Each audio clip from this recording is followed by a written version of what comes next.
Improving alpha innovation in investing, ESG and technology with Michael Oliver Weinberg in partnership with Vidrio Financial. Vidrio Financial is a premier data management provider shouldering the responsibility for your data from collection to extraction, transformation and enrichment. Vidrio monitors over 2,000 diverse funds, processing millions of data points each month. Discover how Vidrio empowers your institutional portfolio data by combining advanced AI and human expertise to yield comprehensive analytics on performance, cash flow, risk, valuation, and more. All delivered seamlessly through Vidrio's Data Management Hub. Save your investment team valuable operational time, providing actionable insights like never before. Explore more at vidrio.com. Hi. This is Michael Oliver Weinberg. We'd like to welcome everyone to the Improving Alpha, Innovation in Investing, ESG, and Technology podcast series. Today, Andrew Junkin, Chief Investment Officer of Virginia Retirement System, will be our guest. So listeners have a high-level sense of our roadmap. We'll start with some background, then discuss the usual. Investors, academics, and business leaders should be able to extract a great deal of value from Andrew's insight. On that note, welcome, Andrew. Thank you for having me.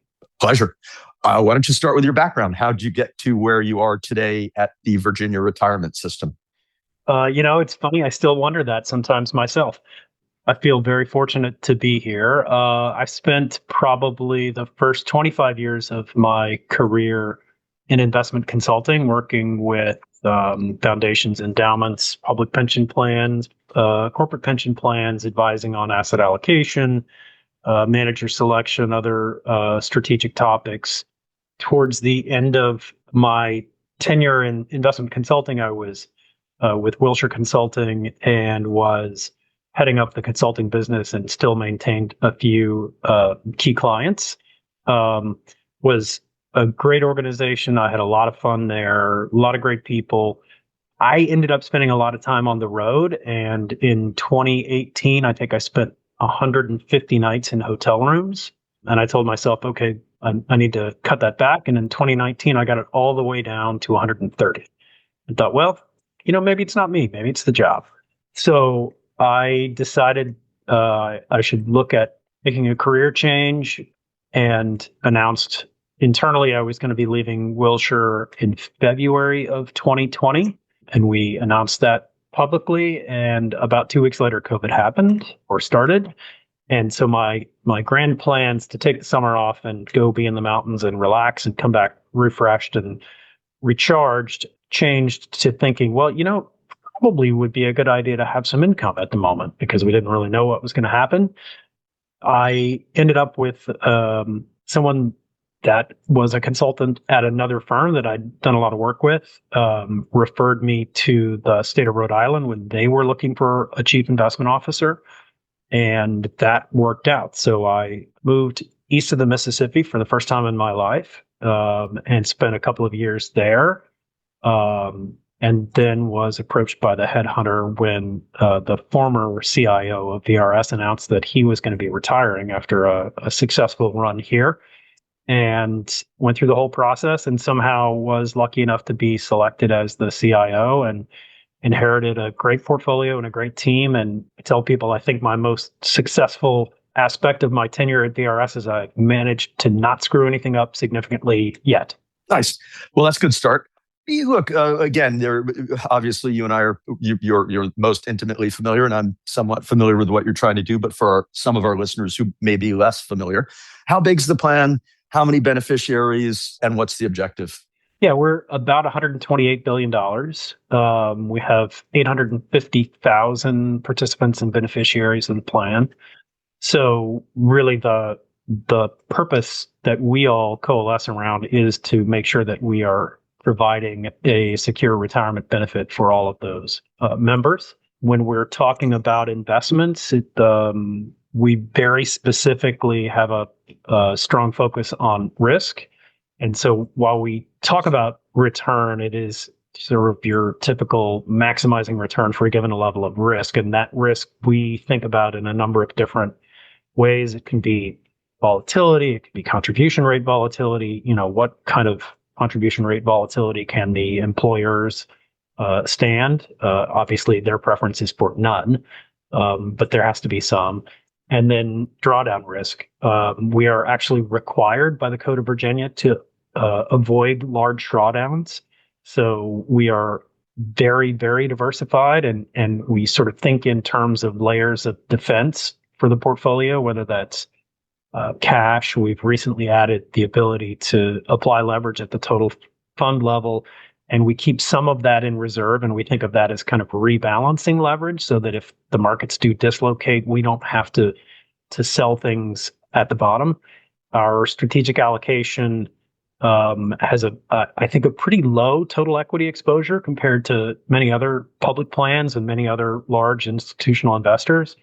And we have a strategic allocation within our equity portfolio, within our public equity portfolio to low volatility strategies. So we really do try to honor that section of the code that requests that we avoid large drawdowns and incorporate that into a number of different aspects of our portfolio. I think one of the things that really sets us apart, and it was one of the big draws to me as I was looking at this opportunity, is our governance structure. We have a politically appointed board, but the board terms are staggered. It's a 9-member board, 5 are appointed by the governor, 4 are appointed by the legislature, and it's just really not a political entity at all. We have an independent investment advisory committee that is filled with experienced investment practitioners. And so we operate in an environment where we are making good investment decisions free from political pressure. That's great. You're very lucky. When I was at the Dutch pension, I'm not sure we could have set APG running a significant alternatives portfolio. Unfortunately, we didn't have the same luxury, and I think one can make better decisions when one has that freedom. And let's talk about innovation, the subject of this podcast. How do you innovate to improve alpha for starters, an investment perspective? I think of our innovation a couple of different ways. One, we're 100% actively managed across the portfolio. We are trying to take advantage of our size, where we're a large player, but we're not so large that our size becomes a hindrance to implementation. We do manage about a third of the portfolio internally, a little more than a third, and that's about half of our public equity portfolio. It's essentially all of our investment grade fixed income, and then co-investments across all of our private asset classes. So we're looking to take advantage of our scale there. We're also looking to be an important strategic partner to key firms across the industry, key firms as we have identified them. The other way that I think about innovating in terms of investment alpha goes back to kind of that first principle of avoid large drawdowns. We're 85% funded. We are about $3.5 billion cash flow negative every year. So we know that if there is a significant market decline, we just don't want to be a forced seller. It's never an economic transaction. We're always looking to play defense. So I know this is not a particularly sexy answer, but playing defense first, I think, is a source of long-term strategic alpha for us, because we won't ever be a forced seller, and we can be a provider of capital in dislocated markets. Could you just clarify this? You mentioned the $3.5 billion, I think, per annum. That's what, like an annual expected run rate deficit, or?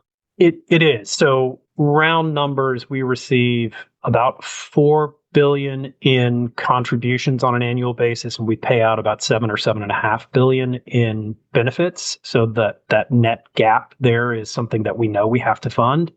That is projected to continue to grow for the next 17 years, where it'll peak, and then it'll begin to sort of level out to a smaller number.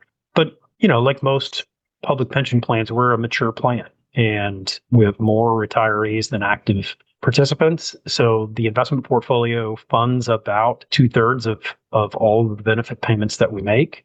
Again, this speaks to one of the reasons why we're defensive. We keep plenty of cash on hand at a time, I think, when a lot of people were sort of figuring gosh, we probably ought to reduce cash because it creates drag in our portfolio. We actually increased it just a bit. It's not a huge way, but again, thinking about layers of defense, we feel like we could go through a pretty normal bear market in the public equity markets without ever feeling sort of distressed about any of the positions in our portfolio, without ever having to look for liquidity and kind of shake the couch cushions to make sure that we can fund capital calls or fund benefit payments.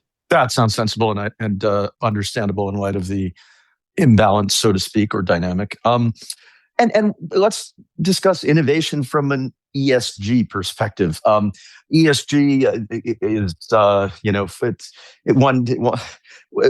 G is probably uncontroversial. E and the S are typically controversial.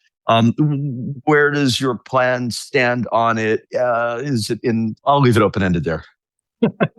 Delicately stated. I would say our focus is generally more on governance. We are a pretty purple state, but again, we have sort of full delegated authority to implement the investment portfolio from the board.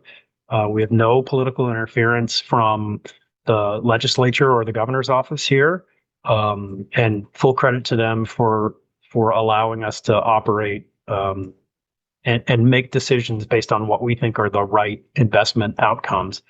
So we are focused on returns. We do recognize long-term thematic issues and long-term potential risks. We recognize reputational risk, but take the energy transition, for example. We haven't said we are pro-energy transition or we are anti-energy transition. We've said, this is going to be a very long process. We think we see the writing on the wall that we're moving towards a more energy efficient future, but there's probably money to be made on both sides of this during the transition. So we're really focused on the governance and the returns around any opportunity that we're evaluating. Yeah, okay. And that sounds sensible and fair and makes sense. And then lastly, look, you're a pension, so you probably don't have the biggest budget and or tech budget, I would think, but correct me if I'm wrong. So how are you able to innovate from a technological perspective, or are you doing anything interesting on the technology investing side? We're starting a pretty big project right now that I think is not going to be revolutionary, but it is going to definitely help us focus on sort of real-time understanding of positions and risk exposures and things like that. You would think that would be something that's sort of available out of a box, and it's just not that simple, particularly given the complexity of our portfolio, the use of leverage, the internal management, the external management, trying to capture illiquid holdings and liquid holdings. So I know a number of our peers have dealt with or are currently dealing with the same sort of issue. Is that going to be a way that we're going to improve alpha? Probably not in any measurable sense, but I think it is a way to keep up with the evolution of just the overall investment landscape and the complexity in our portfolio. Like everyone, we're trying to figure out technological advances, and in particular AI, in terms of how it can make us better investors and how it helps us manage time and how it helps us operationally.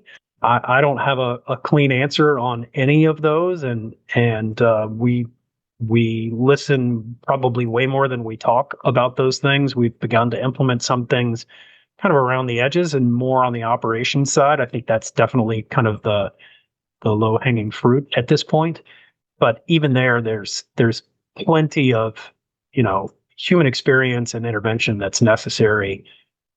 Again, given the complexity, you just think about something like pricing a swap. That ought to be pretty simple, and it just never is. And here we are in 2025. We're still discussing the same kind of issues on things like that we were discussing 10, 15, 20 years ago. I hear you. And in light of the constraints you previously elucidated, where do you see the best investment opportunity or opportunities, now? That's a really tough question in a market where equity prices are pretty much at all-time highs. Valuations are similarly high.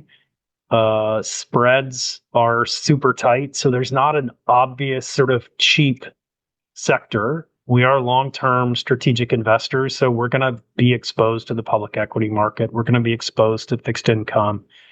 I still think that there's value in private credit, but it's getting a lot more crowded. I would say there's a lot less opportunity in things like direct lending, where that's just become a super crowded trade. And I think in some senses, a little bit commoditized. I think the easy sort of abnormal returns that were available post GFC, those have gone by the wayside. We have been deploying assets, I think, creatively and opportunistically in real estate and real assets. We still see some opportunities there. That's maybe the one segment of our portfolio that's struggled on a relative basis compared to the rest of the portfolio. And we have capital to deploy, and we're not liquidity constrained. So we've been able to do some interesting things. We've provided pref equity with key partners as they're looking to manage their portfolio while they've had potential liquidity constraints from other investors. In cases of open-end funds where we've had a particular interest in a unique strategy or a fund that is structured that way, we've actually bought people out of queues at a discount, as long as it's a fund that we want exposure to. So we continue to look for ways to kind of be a capital provider in markets where we know we're going to be a long-term owner of assets, but other people are a little disjointed for whatever reason. Got it. Okay, that makes sense. And what's the biggest challenge to achieving your goals? Presumably, funding the plan to the best of your ability, with subject to the constraints again. Yeah, I think the biggest challenge is probably equity valuations right now and long-term equity returns. You can say a lot about the equity market. Whether it's fully priced or overpriced is not something I'm willing to make a call on. But I think you can rule out underpriced. So with public equity and private equity representing about half of our portfolio combined, it still represents about 80% of the total portfolio volatility. So high public market valuations now give me a little bit of pause, but we're long-term investors. I do think that private equity seems to be thawing a little bit, and hopefully we'll begin to see some ability for managers to transact in holdings that they've had on their books for a while. I think with the uncertainty around tariffs, the uncertainty around the fiscal situation in the U.S., and we finally got some clarity on both of those issues, and so hopefully things will sort of remain calm. I don't know how you would value a business in the face of uncertain tariffs or an uncertain tax regime. Now that we've got that mainly settled, I think people can begin to negotiate prices for businesses fairly, and hopefully begin to transact. We've been a consistent investor, though, in private equity over recent vintages. We have not had the same sort of overweight in that illiquid asset class that a number of other institutional investors have struggled with. So we think some of the recent commitments that we've made are actually going to turn out to be really good. We've just tried to be consistent there. That's an impossible market to time, and so we just don't try. Okay, and what's a red flag with a manager such that you wouldn't invest? I think there's a couple of things. One, if a manager has clearly just gone into asset gathering mode, and if someone's had success in fund 2, fund 3, fund 4, and they keep doubling the fund size, at some point, the strategy upon which the track record is based and all that prior success really is not representative of the opportunity set when they're suddenly dealing with capital that's 5 or 10 times the size of what they were successful with. So we keep a sharp eye on that. I mean, it's clearly the case that successful investors are going to attract new investment, new capital from new partners, upsizes from existing partners. So people that are willing to cap a fund at a reasonable growth rate, that makes a lot of sense to us. Another red flag would be someone that just doesn't act like a partner during the diligence and negotiation part of the process. And I can't really, point to a particular example, but there's definitely people that sort of flip the switch into, you're lucky that I'm giving you capacity in this amazing strategy that we've created. And that may be the case. But at the same time, as a $128 billion investor, we have lots and lots of opportunities. And we just don't need to work with people that are not going to be good partners to us. Yeah, I agree. You and you're a desirable long-term, high-quality partner. So, yeah, I agree. It's too small a world to invest with them. I guess managers were, how shall we say, diplomatically, either too egotistical or hubristic, or yeah. And then what's a mistake you've made investing in, a lesson learned? Well, I don't know how long this podcast is, but this could take up the 90% of it for sure. We have 16 hours if you're ready. 16 hours. That's great. Do you want these alphabetically, or I'll list one that I think falls under the category of building a thesis and then kind of falling in love with that thesis. And the example that I would use would be MLPs as an infrastructure play was one that I really believed in. And I would say I think I got it right, and it worked the way that I thought it would for a number of years, but then things changed, and you have to be willing to throw out your entire thesis as new data comes in. And that's hard because you're anchored on that. And it's been reinforced by some success. So sometimes things change quickly, and you just have to be able to discard your own beliefs and adapt to what the markets are telling you and what you're seeing in the underlying fundamentals. So that's one that, I try to check my own confirmation bias as often as I can, but just recognizing we all are subject to that bias isn't quite enough. And we've spent a lot of time on the process around decision making and the importance of periodically kind of re-underwriting things from scratch. Okay.